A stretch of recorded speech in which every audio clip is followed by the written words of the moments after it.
I am Marian Shelb, and I am the Business Development Director here on the campus at JGS Life Care. We have everything from this assisted living, Ruth's house. We have the long-term care, which is the Levitt Family Jewish Home. We have Sawson Center for Rehabilitation. We have Northeast Rehab, which is our new addition to our campus, orthopedic specialty, as well as respiratory, cardiac, and pulmonary. And then we've got Spectrum Home Health, as well as hospice, as well as Wardick Adult Day Health.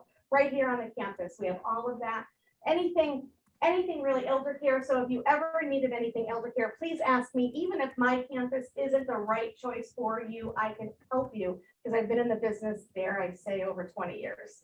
So I love to be able to help people and guide them to where they should be and the whatever resources they need. So without further ado, I want to introduce Yvonne. I met her through my colleague, Susan Helper, and we went to lunch and she started her story, which was absolutely inspiring to me, you know, jaw on the floor type of story. And it was so inspiring, and I'm all about inspiration. Those of you who know me with the wellness aspect of who I am, I wanted to share her story. And I know that she used to speak in the past, and then she stopped, and I said, could you please reconsider doing it again? And she did agree. So I'm glad that you guys are here. And I'm glad that you guys are here in Eastern Mass as well. I'm pretty excited. And Yvonne, I'd love for you to share your story. Good morning. Good morning. Good morning. I know I could have a little more enthusiastic. Good morning. Good morning. morning. Good afternoon. Yes. And good afternoon to those who are joining us on Zoom. So what we are seeking is always seeking us. So what we are seeking is always seeking us. I know that Andrea here has encouraged me. She said, you've got to get back and speak. You've got to get back on the circuit. And I said, I've always said, oh, I will do it sometime in the future. But what I was seeking to do sought me out through Suzanne and Marianne. So thank you.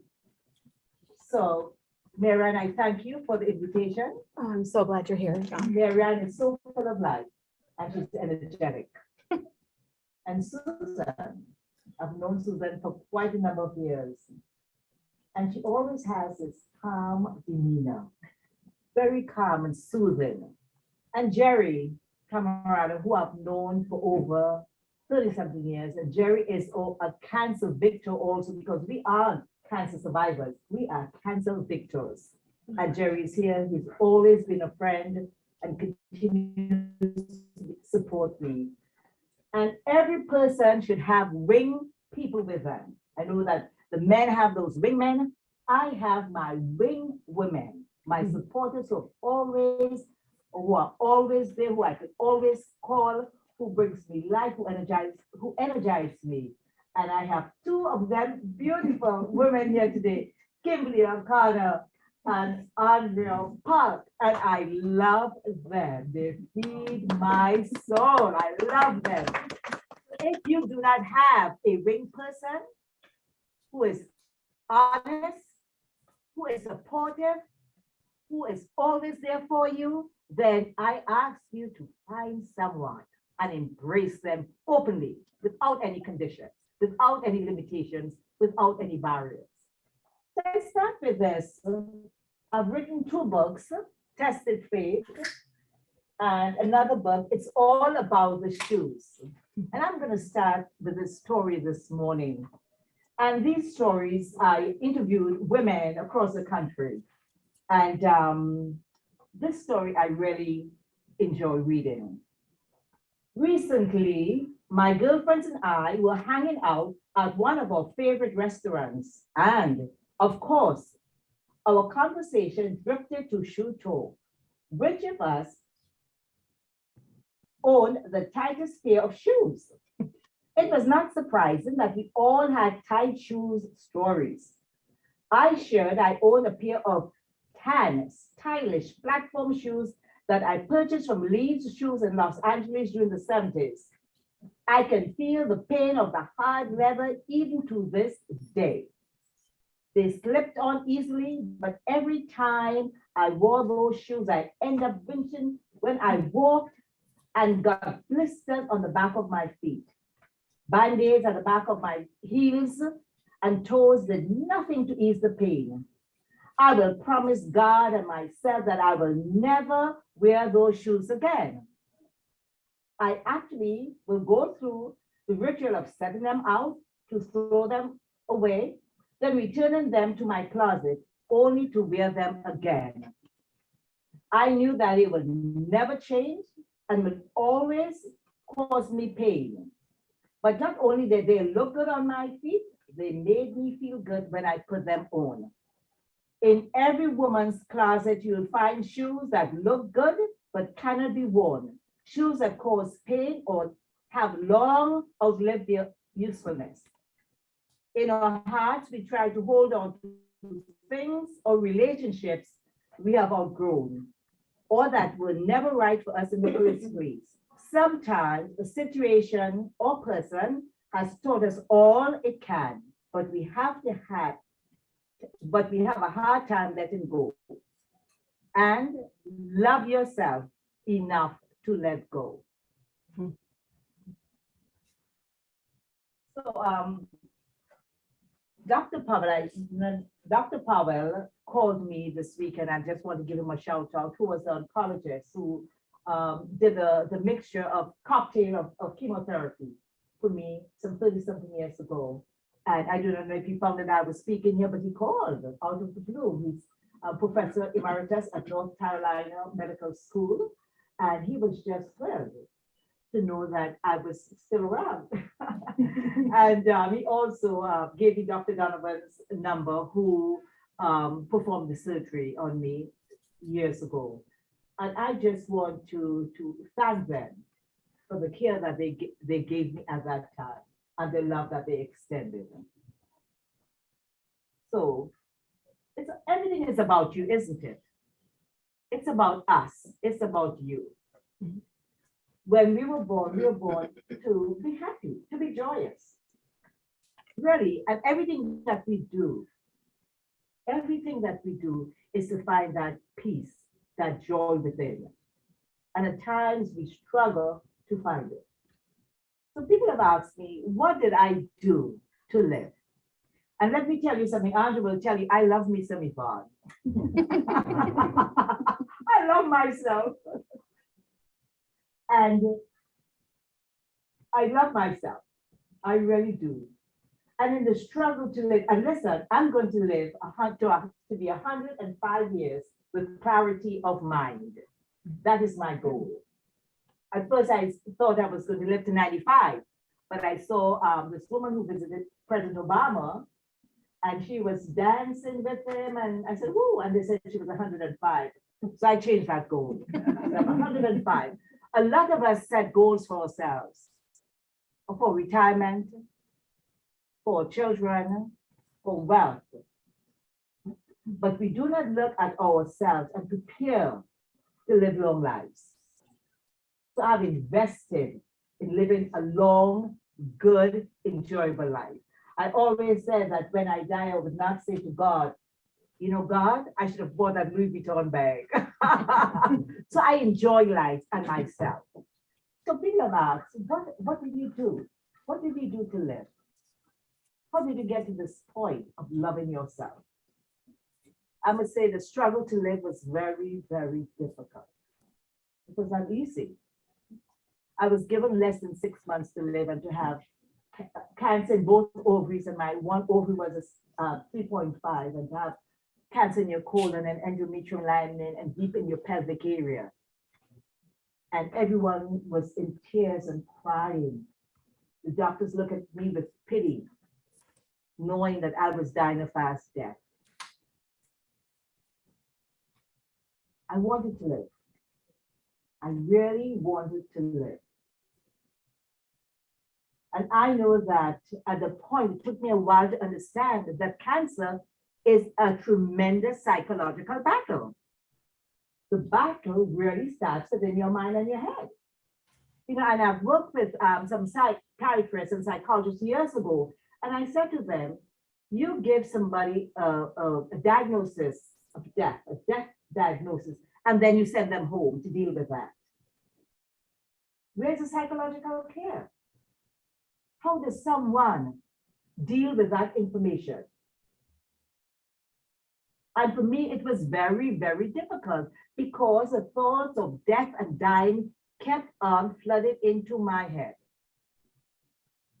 It kept. So I had to continue to fight all the time. It was a constant battle.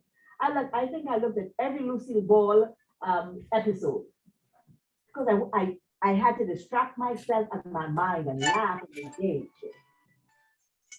So let no one tell you the struggle to live was very difficult.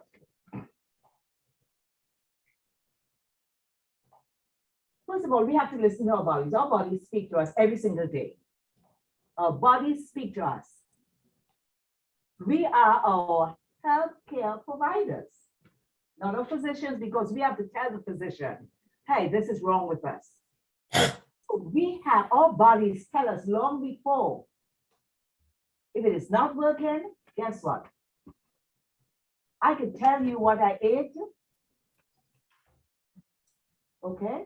I check people hate to talk, I check my bowels, I know that it's working efficiently and effectively. If it doesn't work well, guess what? There's a problem.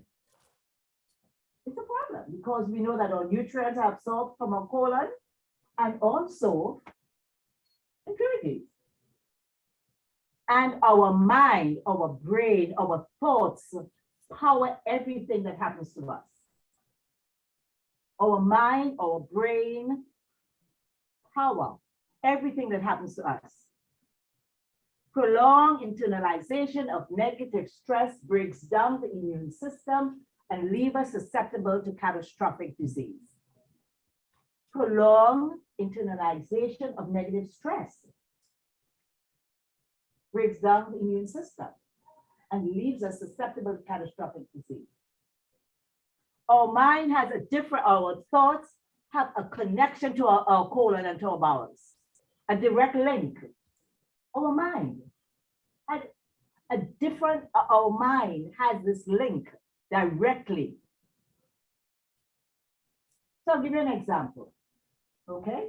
So people, you'll say, well, you know something, what we think, our mind powers everything. Our thoughts power everything. Let's say that we're all in this room and those who are on Zoom, let's say that you're working at your profession, you are the sole provider, you have children in college, you have bills to pay, and you're working at this job. And you get to work, and the boss said to you that you're fired, that you do not have a position. Okay, I want to hear from also from my Zoom participants. I want you to tell me some of the physical manifestations that will happen to you without any conscious participation on your part. Come on, Zoom. Anybody on Zoom? So you got Debbie, Kate, Cynthia, Carol, anybody? What's You the go to question? work. Frame the question again. Okay, the question is, okay, so let's give you the scenario. You are working, you are the sole provider. Mhm. You have children in college, you have bills to pay. Everything is dependent on you. And you get to work and your boss said, guess what? You're fired as of today. What are some of the physical manifestations you will experience based on that statement? My stomach starts to hurt and my chest gets tight. Okay, hold on to that. Somebody else? Good, excellent. Migraine headache. Migraine headache, excellent. Anybody else? Actually, Judith, you have your hand raised. Go ahead, unmute yourself. Lack of appetite. Lack Don't of want to eat appetite. anymore. Okay. To my Stomach area. issues. Okay, throw up, yeah. Throw up. Go ahead. Yeah. Anybody else? Go ahead. Start crying. Crying. Panic. Panic. Excellent. Anger. Anger. Anxiety. Anxiety. Mhm. Heart rate goes up. Mhm. Blood pressure goes up. Weak knees, sweaty palms, people faint. Okay. So think about this. I want you to really think about your responses. It is just a thought. It's only a thought. Okay? It's only a thought. And without you telling your body, look, give me a headache, bad diarrhea, heart palpitations, increase blood levels, everything, where your cortisol begin to flow, excessive cortisol and endorphins, adrenaline, without any participation on your part. Okay, this happens to the body, fight or flight. Think about it. If this happens consistently, what happens? You get more. sick. Inflammation, Pardon me? inflammation, body breakdown. Breakdown, what else? Zoom, Get sick. coronary heart disease, what else? Depression, Depression, yes. cancer, diabetes, because it's pressure from your high blood pressure on your kidneys. Okay? I must confess that I was stroke. I must confess I was in a high-powered, stressful job and I loved it. I loved this everyday stress of the competition, being an executive. I just love doing that work. I love to get in there and fight and I'm all worked up. In fact, I tell people I could build any mountain of any molehill in my mind, and I've already fought that battle. And I'm on the go. I did it. I had to recognize my behaviors. Yes, sometimes we get sick, things happen, but I could have helped to prevent my illness. I got up in the night and I'll be writing notes. I'll be ready to fight in the morning, ready to meet those men. I was one of the only women in my field and I was just in there with her. But my health and my longevity were not priorities. My health and my longevity and my happiness were not priorities.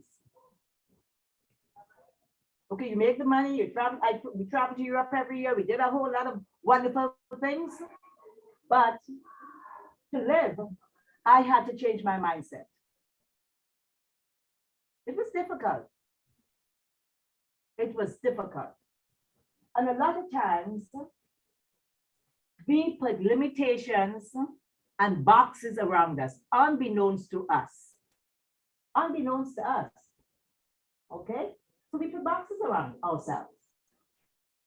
I can't stand so-and-so, I hate so-and-so, it's a box. I don't like this. We are fault finders. You know, we are mind readers. Okay? What is she doing? I know what she's doing. I know what she did. I know what she said. We are not mind readers. It's none of my business. I always say to someone, it is none of my business. I do not want to know. I do not want to take that into my mind. I do not want to have space in my head for anybody's business. Does it negatively impact me? Does it positively impact me? Can I help? But we put limitations. I don't think I can do it. I do not know if I could get through this chemotherapy. I do not know if I can make it. You know, the scripture says, for those who believe in the scripture says, as a man thinks in his heart, so is he. I can always tell if somebody is going to survive, somebody is going to make it. Because you cannot have contradictions. You cannot think that you're going to die and say you think you're going to die and live. The mind only does what you tell it to do. Okay, the mind only responds to what you tell it to do. And I'm going to share a story with you. And I preface this by saying, anger, and you might have heard this before, and I've been saying it for over 30-something years, anger, resentment, hatred, okay, are poisons we take and expect the other person to die. Okay, and sometimes people don't even know that you're angry at them. They don't even know. We are all worked up, getting mad, or blood pressure's high, or heart is beating fast, it's palpitating, we go to sleep angry. We go to sleep stressed out. And people don't even know. I never discuss anything of importance or anything stressful late at night. Not with my family, because I love them passionately, or with anyone else. I try not to. Because it's dangerous to go to sleep angry or upset about something. This woman who lived to 98 years, she said, I take a shot of, I think it was Jameson whiskey every night to relax me. Whatever it takes for you to go to sleep relaxed and not stressed out, do it. Whatever it takes, because you do not have a second go around and decide, this is it. This is your life. This is it. Your happiness, your unhappiness, your what, everything. This is it right now. This is what you have. So we have to decide to enjoy it. So I'll tell you a quick story. So when I was struggling to live, I tried to understand how my body works. That's number one. I tried because I've never done. I know how the vacuum cleaner works, I know how to change the bags, I know how to do all of that stuff. Okay. They didn't give me a blueprint when I was born, or my child was born. Okay. There's a manual for everything. I realized that the lessons that I had when I was growing up in Trinidad, that I was not really implementing it again. I throw that by the wayside. So I was determined to understand how my body works, from my brain to my feet. How dependent my feet are on the body. My body is dependent on my feet and the strength of my feet. How my body works. What I know what every food, the digestion of every food, how long it took me to digest, how long it took rice to digest, what breads that are cloggers and I should not eat. I spent that time when I was on that bed because all I did was time I had to learn about my body. And Marianne, tell me when I'm ready to stop it. So No, my you're time good. is up.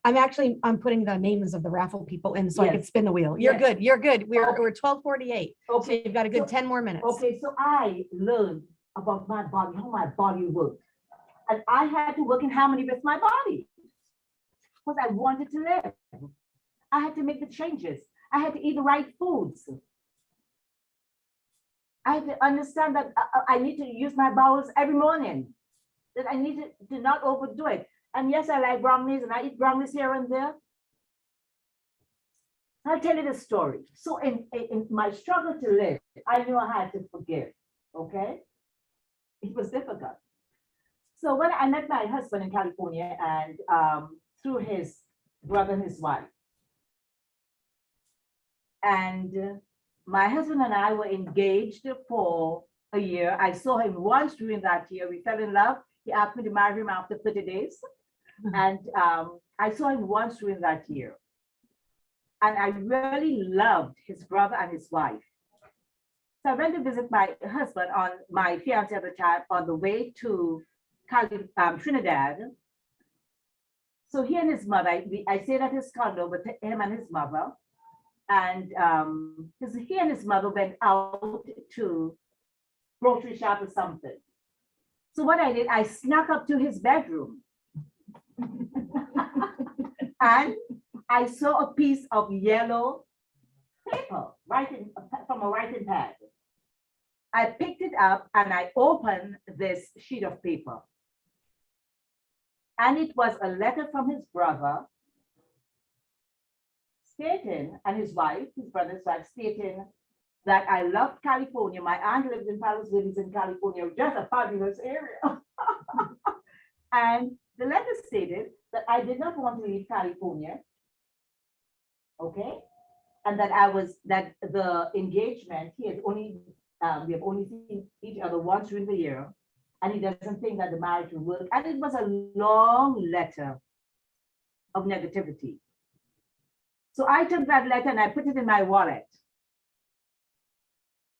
And at that time, I ate nails and drank ice water. And I decided that I would not speak to those people again. I carry that hatred that is like, and when I saw them, it's like, how are you? Fine. And that was it. No engagement. But in the back of my head, every time I saw them, my blood pressure went up. I was tense. I remember the exact day I found that letter and where I was, but I had it in my wallet that I carried, and I will refresh my memory at times because I will read it. And I'll share it with others. Guess what they said 15 years ago? I still had it. And I knew that I had to forgive, truly forgive. You know, people say I can't forgive and forget. Guess what? I had to forgive and forget because my life depended on it. I remember taking that letter out and I wrote them and told them how much I loved them and how much I missed them through the years and how I sorry that the relationship was broken. I did not tell them I was dying. Because I figured that they might say, well, you know, but I said to them, you know, that how much. And this letter that you wrote broke my heart. And it hurt me really deep. So I am returning this letter to you. So a voice said to me, you need to make a copy and keep it. But I took that letter and dropped it in a mailbox. So I could not retrieve it. And I sent it home. You will not believe the burden that was lifted. That I was true. And when I saw them, I want to engage them. I just love them. It was difficult, but I wanted to live. So there are a lot of things, let's see. We cannot set limitations. Okay, and I'm going to close because we give a little time for questions. Listen to your bodies. Your bodies speak to you. If it hurts, do not stop until you find out why it is hurting. Do not stop. Because if we have a car and it does not work well, okay, we take it in and we go back and say, guess what? Something is wrong. You didn't fix it right. Learn about your bodies. Because I have like a fine Ferrari right here. Okay, so I put in the best. Okay, I put in the best in my body. Andrea and Kimberly will tell you this. I put in the best in this fine machine. Because the best will help me to live a long life and healthy life. I limit what I think of. I limit my thoughts. I do not accept certain things. I don't want to hear about it. I'm not looking at it. I do not want my mind to be filled of stuff. That doesn't concern me. Everybody's talking about Meghan and Harry. It's not my business. Let them do their thing. What can we impact? What can we change? Stop judging and finding fault. A lot of us, we find fault, we judge, we are psychologists, oh, I know they're doing that, and we act on our beliefs. Stop it. We don't know. Unless you're in that room, unless you're there, unless they tell you that, you don't know. And what you think you heard I said is not always what I said, what you thought I said, or what you see. Remember, the mind controls everything. It's the engine that propels you. Allow goodness to penetrate yourselves. Love those who you do not want to love. Because when you set limitations, goodness cannot come in. When you set boxes around yourself, believe it cannot come in. The good energy cannot come in and penetrate your soul.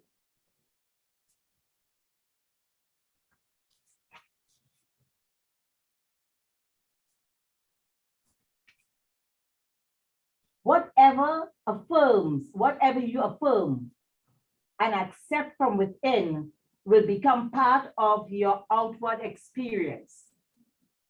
I want you to take this down. Jot this down. Whatever you affirm, whatever you believe and accept from within will become part of your outward experience. Whatever you plant in the soil of your soul will grow. Whatever you plant in the soil of your soul will grow and flourish.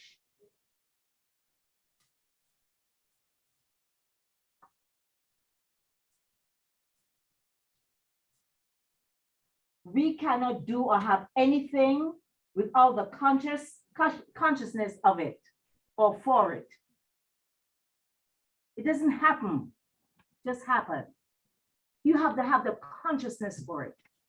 You have to have the love. I just love myself.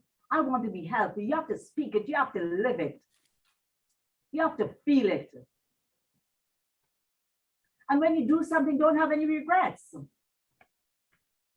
Someone bought an expensive item and they say, oh my gosh, I should not have bought that. Oh, and the person is lamenting all the time. I said, do not have any regrets.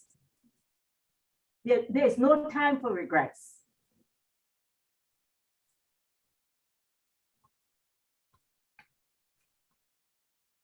Do not let stress control your life.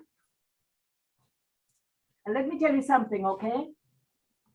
Before I came into my being and really worked on myself, I allowed, and listen, and I want you to, if nothing else you remember today, I want you to take this into the soil of your soul. At one time, I allowed my thoughts to run wild like wayward children. At one point in my life, I allowed my thoughts to run wild like wayward children. Anything came in, I will ponder on it, everything. It was just all of their controlling me. My thoughts at one point in my life controlled me. If you don't remember anything, today I control my thoughts. And one of the things that allowed me to live and to be healthy, I'm not going to tell you how old I am, but let me tell you this, I do not have hypertension, heart disease, diabetes, anything. I am not on any type of medication. When a negative thought comes in, let me tell you something, I kill it so fast. Because I know the dangers. And I do not want my thoughts to control my behaviors, my longevity, my happiness, my relationship with others. I mean, I kill it.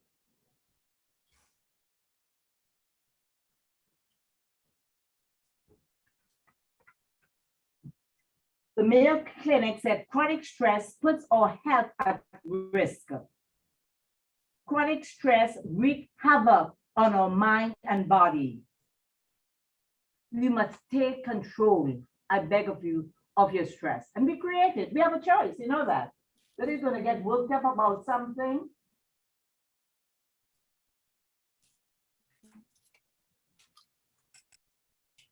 Be always open to reason and be accepting of what's being said.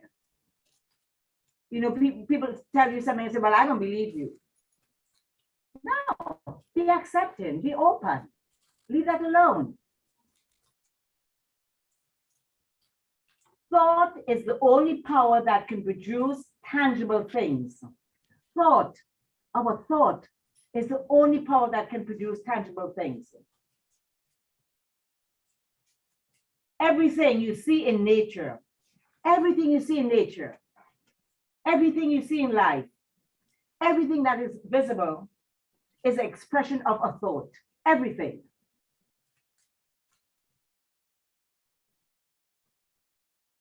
So in closing,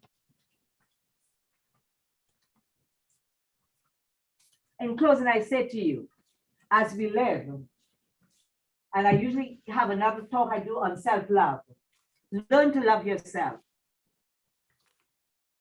You know, Ayn Rand wrote this book I read in college, The Art of Selfishness.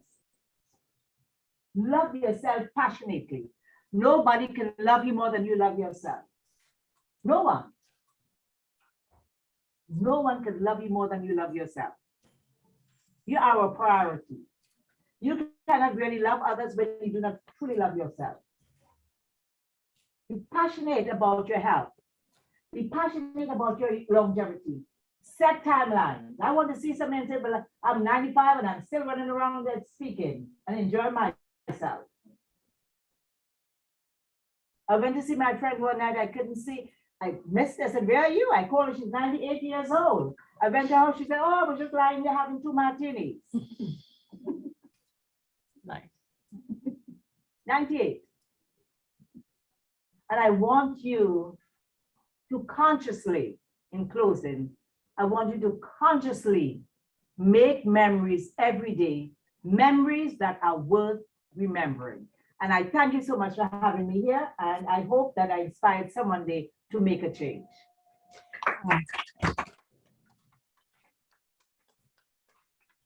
Yvonne, I have goosebumps everywhere. I don't know about Do you have anybody else. questions? Jerry, Yeah. you of course know her well, but For the rest of everybody, okay, so we've already got hands, so perfect. Maggie, you could unmute yourself. Oh, I was just clapping. That was an excellent presentation. Okay, all right, that wasn't a raised hand. Okay, so start with online. Any questions from those online? I saw that Trina said great presentation. Yes, of course, thank you. Anybody have any questions? I love the part about forgiveness, says Judith. Nice. Ellen, yes. I was just wondering, well, first of all, thank you. That was beautiful, wonderful. I was wondering if you had any tangible ways to control your mind when you are slipping into those dark places. Besides watching Lucille Ball, how do you tell your mind to stop thinking those things? Alan, that's an excellent question. It's an excellent question, and it isn't easy. It isn't easy. I used to, at times I would sing. There are times when I would write. You know, I would try to cut it off, think about other thoughts, build other pictures in my head, in my mind. I said, think of going to Trinidad and see my relative. I had to purposely find something. And I know that I sang. I do not have a beautiful voice, but I did. And I built other pictures in my head. Nice. It's hard sometimes to do that. It but is, it's difficult. Yeah, you have to work at it. You have to work in it. And I do it now. Things will come in my head. Guess what? I'm at the Cape vacationing. Or back, I'm at Dominica, or I'm with my family, or my grandkids. I'm seeing myself as an older woman doing things. So I build pictures within my head to block it out. I do it passionately. I call a friend and speak about old times. My girlfriend in New York, I'll call and we'll talk about spend an hour on the phone. So anything that you need to do, you should do. And it comes with practice. Nice. Thank you. Anybody else? Absolutely. Anybody online or here have any questions? Audra. Thank you. I really needed your speech today, so thank you so much. I actually went through an experience where I had a tumor bigger than a baby's head in my belly. And the surgeon said to me, how are you so positive? I was like, well, I have 10 churches praying for me. I said, everything's going to be okay. I was looking at a 7-hour surgery, 3 surgeons, but I knew that it was okay. I was going to be okay. So it's just the thank you. I really appreciate everything you said. And faith plays an important role. You know, I cannot stress it. This is not a religious group, but you know, our faith, and I have respect everybody's faith. But I know that faith and belief, you know, I remember that scripture that said, if you have faith as a grain of mustard seed, you can tell this mountain to be removed and thrown into the sea. So I held on to my faith and my belief, and I practiced it. I really believed it. Yeah. Yep. Anybody else with Angie? I just wanted to say too, that what a wonderful inspiration. And I feel the same way. I tell people all the time, you know, when we have new people that join us and staff stuff, and we go out, we have to go and we start up presentations. And I always tell them, I said, there's energy all around us. Yes, And whatever synergy that you bring out, yes, that's the energy. we'll get back, definitely. I definitely agree with that. Thank you so much. Absolutely. Thank you. Nice. Anybody else online? Questions? No, we look okay there. Andrea? I've been holding this question. Oh, no. Must be a long, long. You are an incredible, inspiring woman. I tell you this all the time, but I want to share that with everyone else. And I want to know, when did you realize your strength and how do you use that to have lived your very best life? So retrospectively, I have always, even as a child, there was this inner strength, this inner belief, this inner love, this self-love. I always knew that I could do it. I really did. And I think it's probably from my religious background, from those who I was surrounded with, who inspired us with self-love, who believe that we can do anything. And just with my daughter, I thought my daughter could do anything in the world. You name it, she can do it. My son, he can do it. So this love, this reinforcement. But having cancer was truly an incredible, devastating, and very, this test of strength. And I had to really build on that, what I know, my beliefs, my teaching, and my will to live. I think I'm learning to truly love myself, because I did not love myself, because if I loved myself, I would not have engaged in the activities, in the stressful activities, in holding on to dislike and hatred. You hate to see it. And to build mountains out of molehills and make things bigger than they were. So I did not. So it's really learning at that point, I think, started with exercising self-love. Nice. And that's harder than it looks. Yes. Speaking about the medical side, the health side of what you were going through, did you go through chemo and then went through chemo and then did it yourself, rebirth yourself, whatever? Well, I did the rebirthing in conjunction with the chemo, because when someone tells you that you have 6 months to live, or less than 6 months to live, you don't have time. You don't have time to wait for rebirth. It was like, guess what? I can't get up and walk. I've got to find a way. So, and every step that I took, oh my gosh, I'm getting better. I had it in my heart. I did not use the bathroom, but the first time I went, I was like, oh, I'm getting better. Cancer is getting out of my body. This is my belief. Listen, they could not find any veins in my arms. For me to get these 3 powerful, deadly chemotherapy, one of the side effects was death. I was hospitalized at Bay State at night. When I got there, they had me take a hot shower, wrap my arms in hot blankets, gave me a sedative that knocked me out to give me the chemotherapy. And my white cells were so suppressed, I could not walk at one point. So it wasn't easy. The struggle was not easy. Yes, I went through, yes. And I was scheduled to take these. In fact, I was taking a cocktail of 3 chemos, they reduced it to 2. And then I only received 5 treatments. I could not take the 6th. And I told my doctor, I truly believed it, that God only wanted me to have 5 treatments. And I felt that I was fine. I have not had a recurrence in 30-something years. Well, I don't talk about remission. It isn't remission. I was killed. I do not talk about remission, going into remission. I do not talk about I'm a survivor, because when you come out of battle and you won that battle, you do not say I'm a survivor. You say, oh, we were victorious.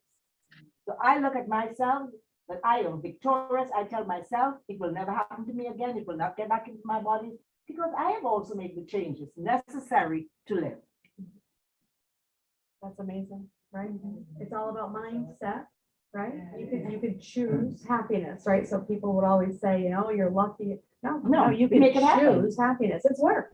I Like she agree said, it's not 100% easy. with you. And I love 100%. not using the word. Or as my grandchildren would say, 1,000%. Yes.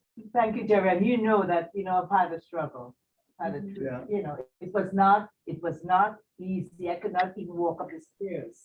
December 8th will be 30 years for me. Yes, Oh, yes. That's amazing. Wow. You deserve this as well. Yeah. And I will share this with you. What got me into your frame of mind was my nurse.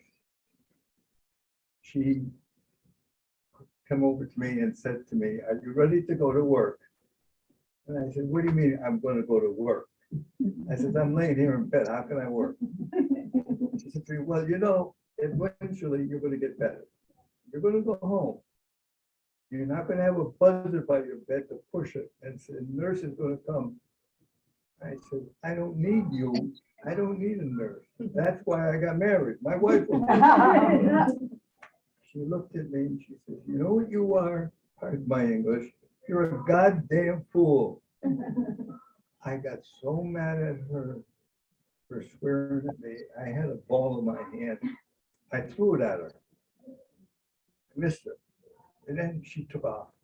And I'm laying there. And I said, "You know what?" To myself, the light went on. You are a goddamn fool. You need her more than she needs you. So you better straighten out. And I called her in and apologized, and we've been friends ever since. Yes, Wow. yes, Good for you. yes. We are in control, aren't we? Yes. We are in control. We have to control our minds. We have to control the things that we do. It's about us. Right. It's really about us. Excuse me. Okay. Jerry, it was an absolute pleasure. Thank you. Yeah. Thank you, Jerry. Thank you. So anyone, terrific from Cynthia, great. Anyone else online have any questions? All right, well, it looks like we're good there. How about here? Any questions? All right, so I did actually spin, although Maggie I see is already gone, so I'll have to spin again. So here, the wheel actually pointed to Pat. So Pat is our winner of our raffle prize. So you've got a signed book plus a gift certificate to the Grotty Shop. And then let me just redo this because I have Maggie and she is not here. So I'll remove her. Removed Maggie and let me spin again. Hold on. And online we have Thank you. Jerry. Deb. Thank you. We've got Deb. That's actually you. Yeah. So let me see. Can you, I don't know if you could see it. Oh, no, I have to put it up here, right? Wait a minute. Where's the little eye? I can't even see it. There we go. All right. So that's you. So basically it'll be $25 gift card to, I have either Starbucks or Dunkin' Donuts. Do you have a preference? Starbucks. Starbucks. Okay, perfect. I'll actually text me your address. I don't think, or actually maybe we could meet up. Okay, that sounds All good. right, Yeah. perfect. Yeah. Yvonne, Thank you. this was absolutely incredible. It was real, right? Heartfelt and genuine and amazing. I'm so glad that you were able to come. I'm really glad that people were able to join us online and of course in person. Thank you very, Well, very thank you much. for having me. Thank you for the invitation. Yes, I really super appreciate it. Thank you. Thank you. Thank you all. All Thank right, you. thanks, everybody. I'm gonna turn this off. Yes, thank you very much. We're gonna just finish up a little bit, but thank you all to everybody online. And Debbie, I will text you and we will connect. Perfect. All right, bye for now. Yvonne, amazing. Literally amazing.